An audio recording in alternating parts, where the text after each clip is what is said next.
आप देख रहे हैं भारत समाचार। मैं हूं श्रुति श्रीवास्तव। वर्ल्ड वॉर 3 रात भर हवाई हमले, खंडहर में तब्दील होता यूक्रेन, सीना ठोक कर लड़ता हुआ यूक्रेन।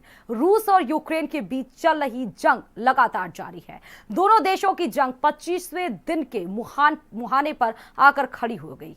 दोनों ही देशों में से कोई भी झुकने का नाम नहीं ले रहा। क्या ये दोनों देशों की जंग तीसरे विश्व युद्ध की ओर संकेत दे रही है? आइए शुरू करते हैं हमारी ये खास कार्यक्रम वर्ल्ड वॉर 3।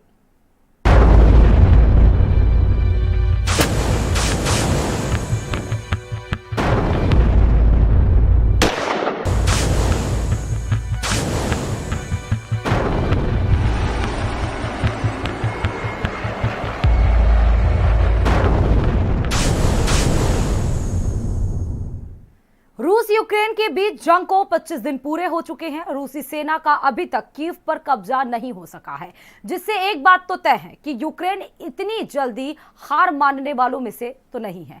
क्या कुछ रहा रूस यूक्रेन के बीच 25वें दिन भी, ये देखिए रिपोर्ट में।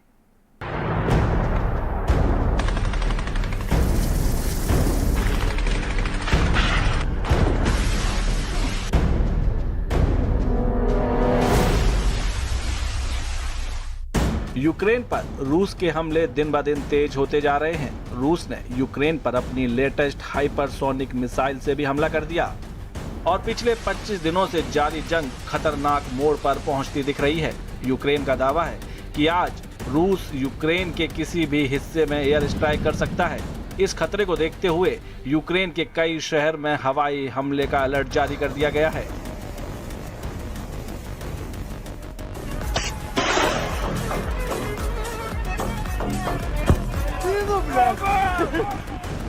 रूस यूक्रेन की जंग को लगभग 25 दिन हो चुके हैं। रूसी सेना ने मारियोपोल शहर में एक आर्ट स्कूल पर बमबारी की।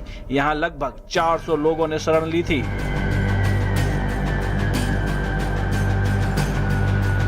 लोगों के मलबे में दबे होने की आशंका है।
का हाइपरसोनिक मिसाइल का इस्तेमाल। स्कूली हमले में 400 लोग दबे। यूक्रेन में 64 बच्चों की जान गई। 847 नागरिक रूसी हमले में मरे। 1399 से ज्यादा लोग जख्मी हुए। 24 घंटों में हमलों में 24 घर तबाह हुए। खार्किव में 9 साल के बच्चे समेत 5 की मौत।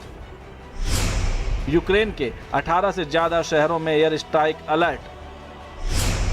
ह्यूमन कॉरिडोर से निकले 6500 लोग। रूसी हमले में कीव में 228 लोगों की मौत। मारियोपोल में 80% रिहायशी इलाके पूरी तरह तबाह हो चुके हैं। अभी भी मारियोपोल शहर में लोग फंसे हुए हैं। यूक्रेन का दावा है कि रूस अब आम आदमी को निशाना बना रहा है। हालांकि रूस की तरफ से रिहायशी इलाकों पर हमले की बात से इनकार किया गया है।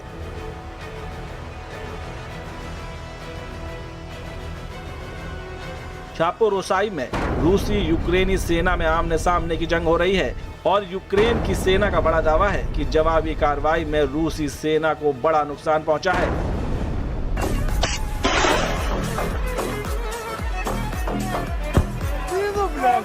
ब्यूरो रिपोर्ट, भारत समाचार।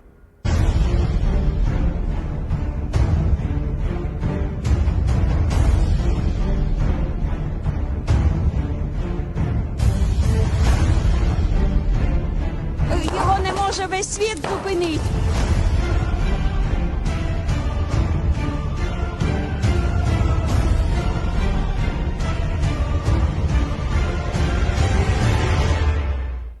रूस और यूक्रेन के बीच युद्ध जारी है और यह जंग अब भयानक रूप लेती जा रही है। यूक्रेन के कई शहरों को रूस ने लगभग खंडहर में बदल दिया है। ऐसे में यह जानना जरूरी है कि आखिर दोनों देश लड़ क्यों रहे हैं। ये रिपोर्ट देखिए।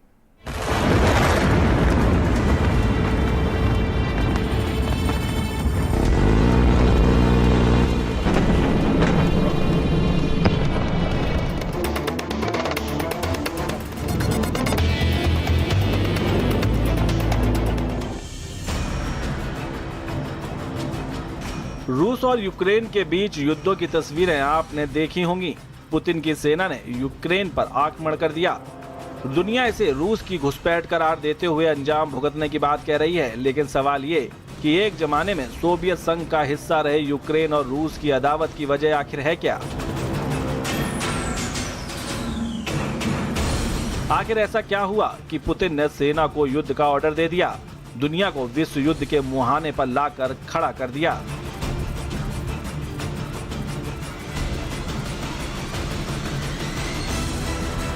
तो आप भी समझिए इस पूरे विवाद की वजह।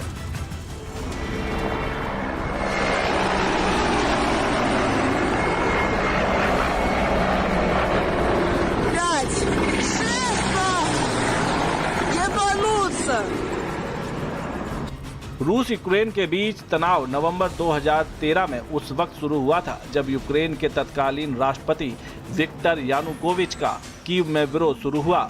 यानुकोविच को रूस का समर्थन हासिल था, जबकि प्रदर्शनकारियों को अमेरिका और ब्रिटेन का। और बगावत के चलते फरवरी 2014 में यूक्रेन के राष्ट्रपति यानुकोविच को देश छोड़कर रूस में शरण लेनी पड़ी। यहीं से विवाद की शुरुआत हुई और पलटवार करते हुए रूस ने दक्षिणी यूक्रेन क्रीमिया पर कब्जा कर लिया। बात यहीं नहीं रुकी, रूस ने यूक्रेन के अलगाववादियों को खुला समर्थन दिया। तभी से यूक्रेन सेना और अलगाववादियों के बीच जंग जारी है।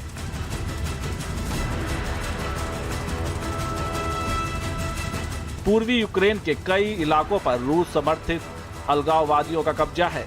यहीं के डोनेत्स्क और लुहांस्क को तनातनी के बीच रूस ने अलग मुल्क के तौर पर मान्यता दे दी। ये वही इलाका है जहां पुतिन ने सैन्य एक्शन का ऑर्डर दिया। सवाल यह है कि साल 2014 से सुलग रहे विवाद अचानक जंग के शोलों में कैसे तब्दील हो गए। दरअसल अलगाववादियों से निपटने के लिए यूक्रेन ने नई रणनीति बनाई। यूक्रेन ने नाटो से दोस्ती गांठी और खुल्लम खुल्ला अमेरिका की शरण में पहुंच गया। और बात तब बिगड़ी जब यूक्रेन ने नाटो में शामिल होने की तैयारी शुरू कर दी। रूस यही चाहता है कि यूक्रेन नाटो का हिस्सा न बने।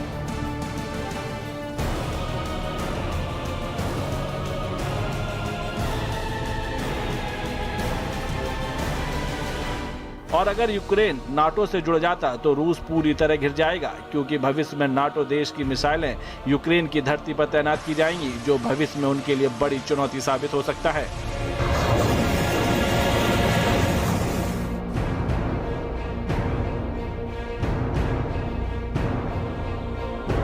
रूस चाहता है कि नाटो अपना विस्तार न करे। राष्ट्रपति पुतिन इसी मांग को लेकर यूक्रेन और पश्चिमी देशों पर दबाव डाल रहे हैं। आखिरकार रूस ने अमेरिका और दूसरे देशों की पाबंदियों की परवाह किए बगैर यूक्रेन पर हमला बोल दिया, और जिसका नतीजा सबके सामने है।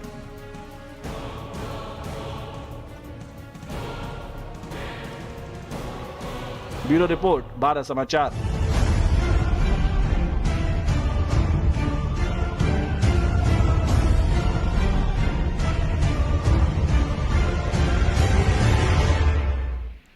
रूस और यूक्रेन के बीच चल रही जंग लगातार जारी है। दुनिया का सबसे ताकतवर देश रूस और उसके सामने यूक्रेन। क्या कुछ रहा रूस यूक्रेन की जंग में, इस रिपोर्ट में देखिए।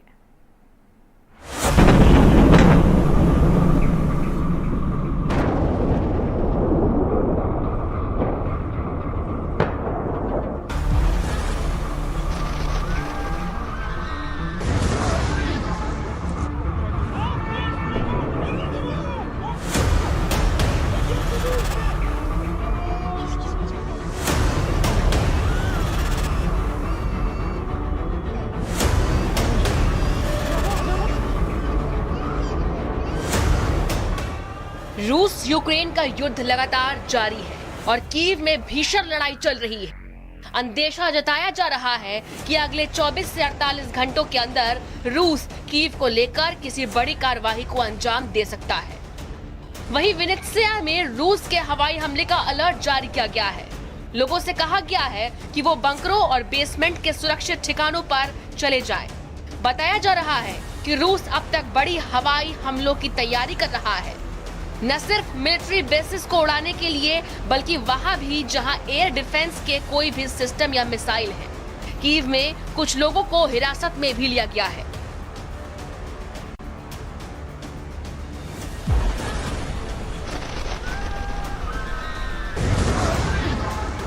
लगातार रूस यूक्रेन पर हमलावर रहा है। रूस ने खार्किव, सूमी, चेर्निहिव और मारियोपोल में सीज फायर की घोषणा की।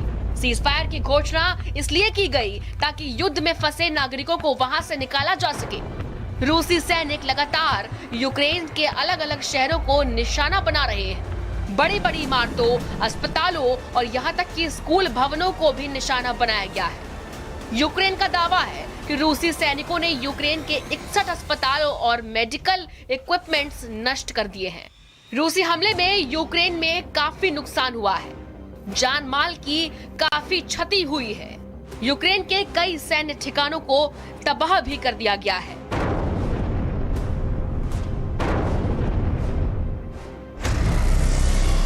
तेल गैस आयात पर अमेरिका का बैन। कोयला के आयात पर अमेरिका का बैन।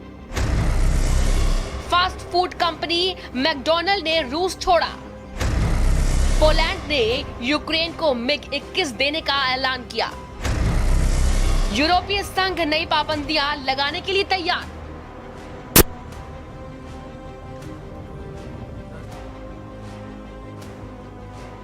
रूस यूक्रेन के युद्ध में दोनों में से कोई भी झुकने के लिए तैयार नहीं है। रूस और यूक्रेन के बीच जंग के चलते दुनिया भर में तेल का संकट उत्पन्न हो सकता है। दरअसल अमेरिका ने रूस से तेल और गैस का आयात न करने का ऐलान कर दिया है, तो उधर रूस ने भी यूरोप में तेल की सप्लाई न करने की धमकी दी है। माना जा रहा है कि अमेरिका के ऐलान के बाद कच्चे तेल की कीमतों में और भी ज्यादा इजाफा हो सकता है। हालांकि यूक्रेन पर रूस के हमले के बाद कच्चा तेल करीब $35 प्रति बैरल बढ़ चुका है। हालांकि वेनेजुएला ने तेल की आपूर्ति को पूरा करने के लिए उत्पादन बढ़ाने के संकेत भी दिए हैं। दोनों ही देशों की तरफ से लगातार बमबारी से कई इलाके प्रभावित हो चुके हैं। जंग के बीच यूक्रेन की सेना का दावा है कि रूस के कई सैनिकों के ट्रूप्स को उन्होंने मार गिराया है, जिसको लेकर कई अलग अलग तस्वीरें भी सामने आ रही है।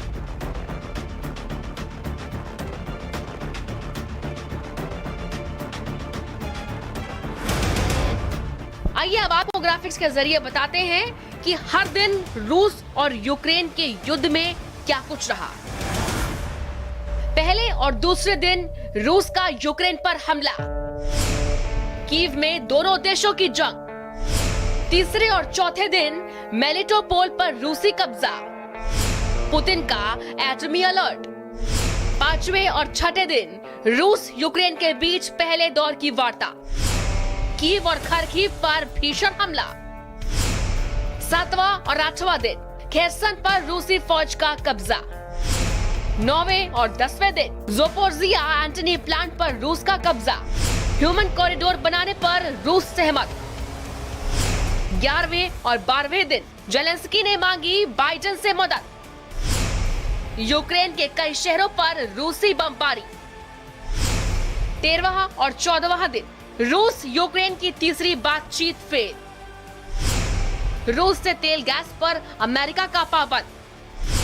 15वां और 16वां दिन रूस ने मारियोपोल शहर पर बरसाए बम। गोलाबारी से 1582 नागरिक मारे गए। 17वां और 18वां दिन रूसी सेना ने ओडेसा में की गोलाबारी। माइकोलाइव में कैंसर अस्पताल पर अटैक। 19वां दिन जंग में 596 आम लोगों की मौत। 25 लाख लोग यूक्रेन से भागे। रूस और यूक्रेन के बीच युद्ध लगातार जारी है। रूस और यूक्रेन के बीच जारी जंग भीषण रूप ले चुकी है। यहाँ प्रतिदिन रूस की बमबारी में यूक्रेन के शहर तबाह हो रहे हैं। आखिर ये जंग कहां जाकर रुकेगी, ये तो समय और दोनों देशों के बीच की वार्ता होने से साफ हो पाएगा। स्पेशल रिपोर्ट, भारत समाचार।